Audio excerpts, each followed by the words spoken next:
strana koja ja samo primjer od slika čisti i sredu, ja ću govoriti kako produžava.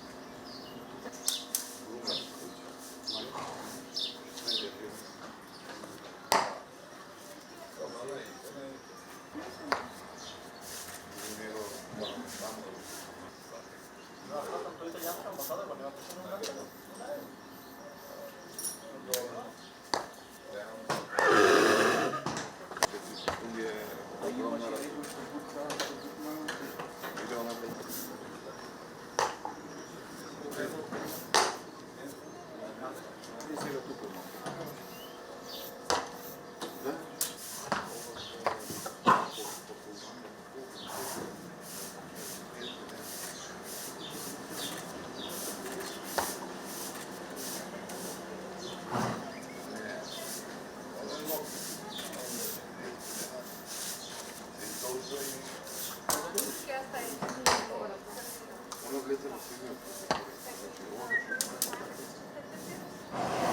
Се наоѓаме во населбата Дрма, општина Газебова, на терените на конјичкиот клуб Animals.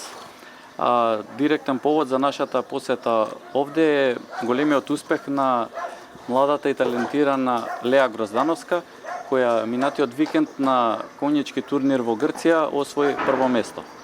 Па сега со Леа ќе поразговараме да ни ги каже впечатоците од настапот на турнирот, за нешто повеќе за незината кариера, амбиции за двоиднина. Па Леа, кажи ни нешто повеќе за твојот настап во Грција, како се чувствуваше, во твоја чест беше интонирана и македонската химна. Искрено не очекував таков успех. Повеќе бевме таму за припрема за следни надпревари за Балканијада, за такви работи. Чувството беше прекрасно, не очекував химната да се пее и да.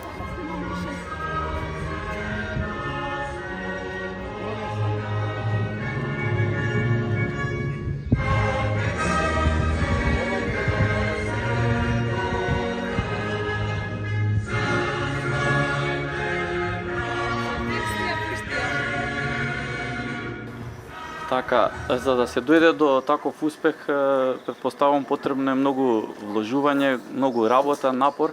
Па кажи ни нешто повеќе за твоите почетоци. Кога почна со овој спорт? Колку време тренираш? Како изгледа еден тренинг? Па јас тренирам од мали години, а може да се каже дека веќе 10-11 години тренирам. Тренинг имам 3 коња, со кои секој ден ги јавам, тренирам со нив, во кој еден тренинг трае отприлика 40 минути.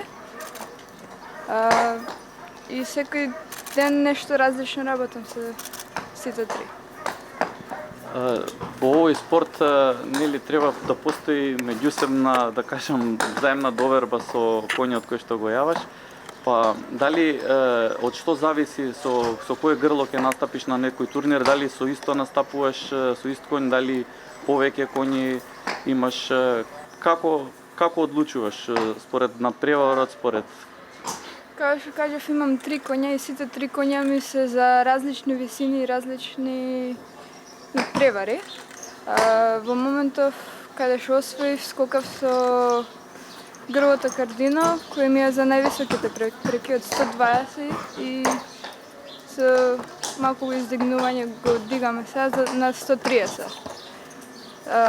За во следниот надпревар, сега за во Србија, ќе одам со 2 коња. Едниот е помлад и ќе го скокам во помалите препони, што се метро, а он него ќе го скокам пак метро 15, метро 20. Така, во домашните надпревари најчесто се состојат од турнирски систем, нели викенд имате турнири и евентуално куп некој.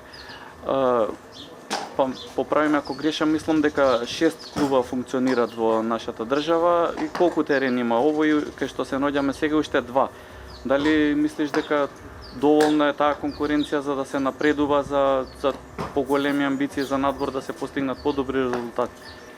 Па надпреварите тука јас ги ги изјавувам, ги поминувам како тренинг повеќе за следните надпревари. Мислам дека не е доволно ни конкуренцијата овдека за доволно да се истренирам за надворешните надпревари, ама толку што имам. Теренот на кој што се наоѓаме е сопственост на твоите родители, изграден со нивни средства. Дали имате помош од федерацијата, матичната федерација, од агенцијата за млади и спорт, од државата воопшто, бидејќи за поголеми успеси секако потребно е и поддршка, поголема поддршка. Имаме поддршка од федерацијата и агенцијата за млади и спорт. Секад треба повеќе.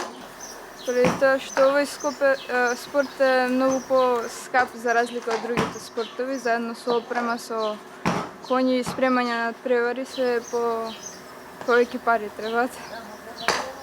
Најголема поддршка сум добила од моите родители. Така, ти си и носител на стипендија, нели, категорија спортска надеж, но има простор секако со оглед на твоите успеси уште повеќе да се помогне. Најголемата висина на плечките тука кај нас е 130 см, додека на светско ниво е 160 см. Што е потребно, колку сме далеку од тоа ниво на надпреварување? Имаме ли потенцијал овде кај нас некој да оди на такви врни светски надпревари? Мислам дека има потенцијал, само со работа, со повеќе успеси за да се стигне до тоа ниво. 30 см вака изгледаат кога да се малку, ама не се толку малку кога ќе фатиш да ги сконкаш. Така. Нешто за следните твои планови, настапи, пак ти следува меѓународни надпревари, рече се подготвуваш за Балканијадата. Па сега што ти е? Се подготвувам за Балканијадата, сега ќе одиме во Србија, за исто така надпревар. Со можност би скокала 130 за припрема и се надевам ќе се вратам со уште успеси. За крај една порака не само до професионалните јавачи, туку и до оние кои сакаат рекреативно да јават. Кои се придобивките од јавањето коњи? Мислам дека јавањето коњи не може само спорт да биде, тоа е мораш да бидеш поврзано со животните, со коњите, за да можеш да се качиш на коњ. Не можеш да доеш и да... Самото практикување на овој спорт има секако, да кажем, смирувачко дејство, има зајакнување, нели, на самодоверба на самата личност. Имало случаеви кога деца прв пат доаѓале во клубов и многу страмежливо дошле неки разбори со други деца и обично ги оставаме заедно со коњите да се дружат, да јават. И после недела ден најмалку, ќе ги видиш се дружат со други деца, со коњи, едноставно ти помага. Има и терапевтско дејство, да кажеме, дружењето со коњот. Ти благодарам за разговорот, Леа, ти посакуваме што повеќе такви успеси како што го имаше минатиот викенд, што повеќе први места, па да те гледаме на некое светско првенство, олимпијада, големо надпреварување.